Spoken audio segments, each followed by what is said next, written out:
Get ready with me and let's talk about some books I wasn't a huge fan of. These are just my opinions, so please do not attack me because like I said, these are just my opinions. Reading is subjective, so let's not forget that. Let's start off with Still Beating by Jennifer Hartman. Listen, there's no way you can convince me that those two were in love. Dean and Coraline were not in love. That, honey, was a trauma bond, okay? There's no way you can convince me that that was romance. And that's kind of my biggest reason why I did not like that book. Not to mention that Dean dated her sister for 15 years. 15. And then randomly decided to go for his sister. Yeah, something is not adding up, and that just like doesn't make any sense to me. And everyone was saying that it was a really cute romance. And for me, it just, I couldn't buy it. I couldn't get into it.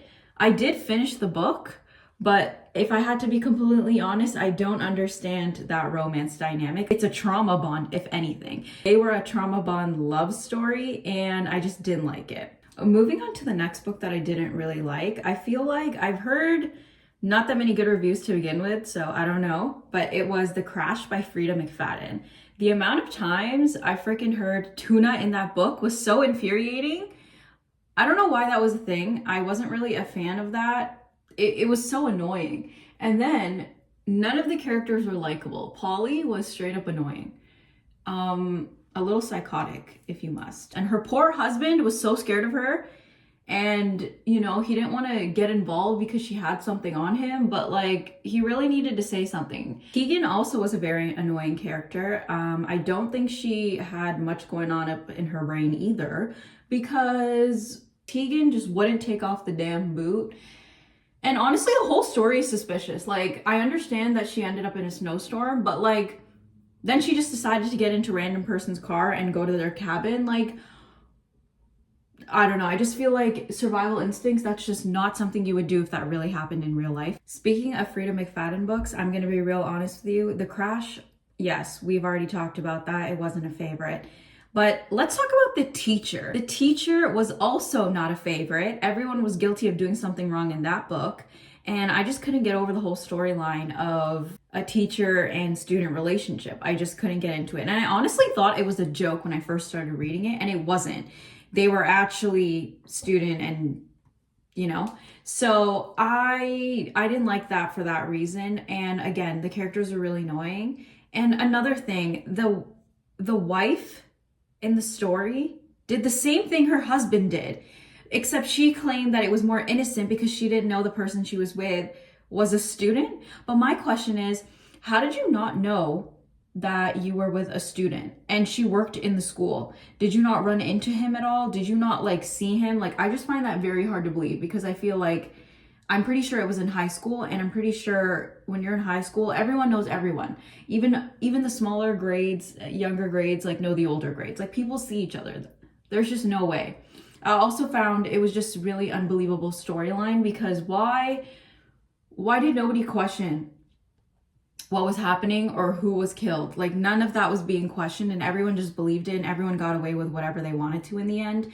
And yeah, it was not a favorite of mine. Next, let's talk about the Mindfuck series. So honestly, I'm not even gonna lie, I was eating that shit up. I was. But when we got to the third book, I think I lost interest and I just couldn't go on. It was either the third book or the fourth book. And the reason behind that was because, like, obviously we're all super interested in the fact that, you know, the female main character is behind everything and the main male character needs to figure out that it's her behind everything. But honestly, she was giving God complex to me, and I don't know how else to explain it. She genuinely was giving, I'm better than everyone, and killing off all the people who are doing bad things, so I'm better than everyone. And honestly, I'm sorry, but like, no. The God complex just gave me the ick. I don't know what else to tell you. And that's kind of what stopped me from reading it. So when I first started my book talk and Bookstagram and all of that, I read Rock, Paper, Scissors by Alice Feeney.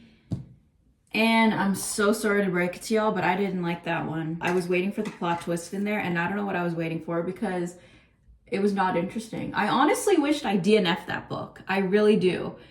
But I didn't, and it felt like a giant waste of my time. Another book that I didn't like was The Ritual by Chantal Tesser. What was that book? I feel like I'm traumatized from reading that book. I started reading this and I was like, okay, this is really interesting.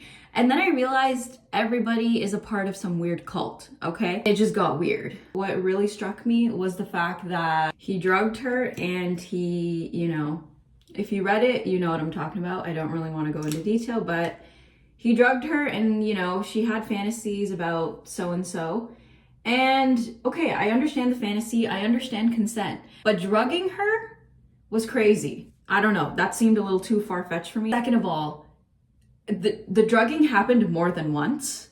Everything felt really repetitive after a certain point, and I just wasn't into it. And I honestly felt like the whole book just made women seem like a piece of meat, a genuine piece of meat that you could just do whatever you wanted with. And honestly, I didn't really like that at all. Also, the book was so long. I'm surprised I even finished that book. I honestly think that I wasted so much time. I lost so much time reading that, and like I said, it traumatized me. Another book that I did not like, and I actually DNF'd it, was King of Pride. Hear me out. I really enjoyed King of Wrath. I think Anna Huang's writing is like crack.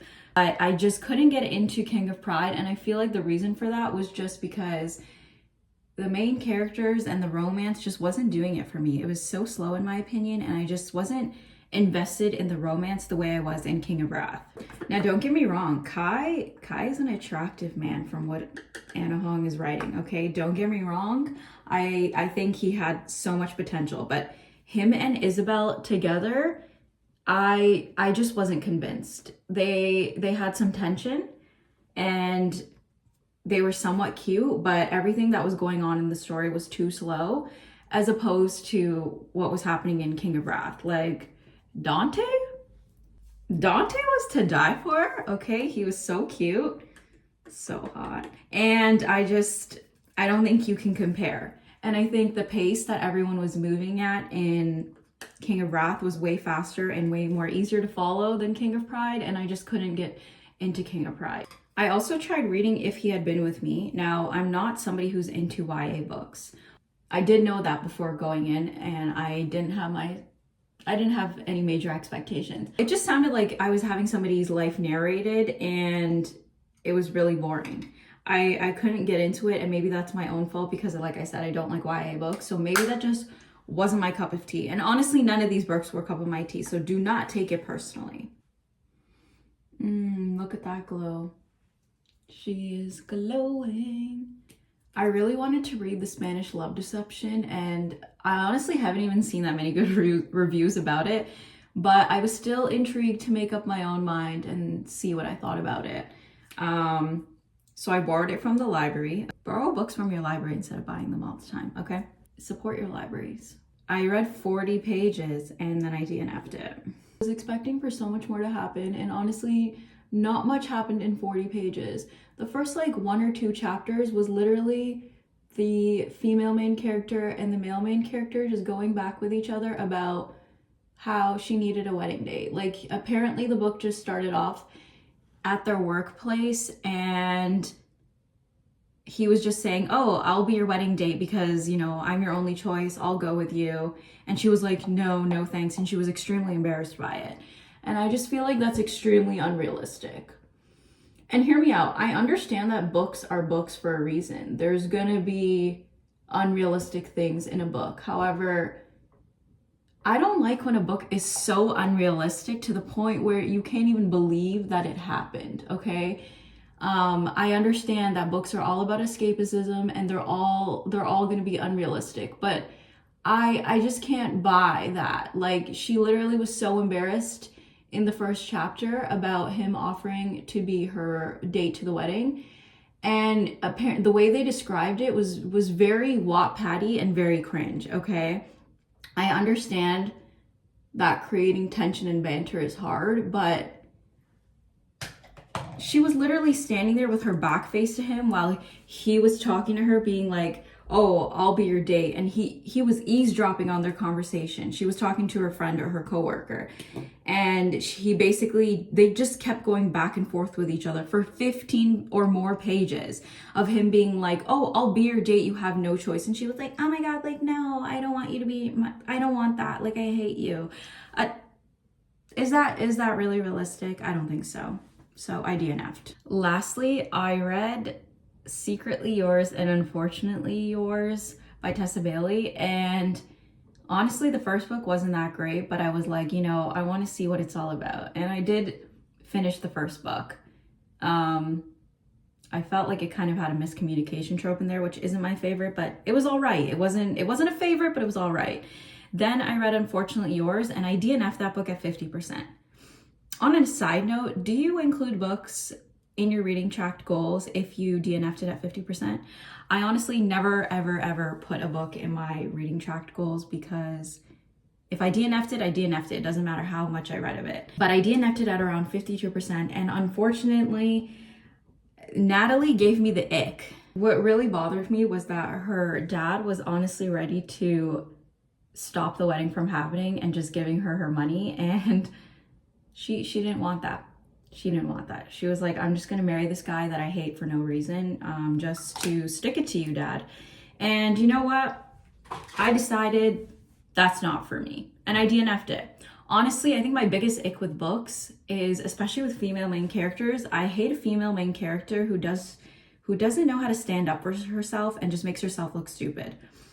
And I hate a female main character who honestly just doesn't have the balls to be a man and just doesn't, like, she's made up to be the whole like girly girl, and she just can't stand up for herself, and she's very whiny and she needs a man. And like, women are independent. Come on now. I really don't like that. I hope you enjoyed this little get ready with me and yap session. See you next time.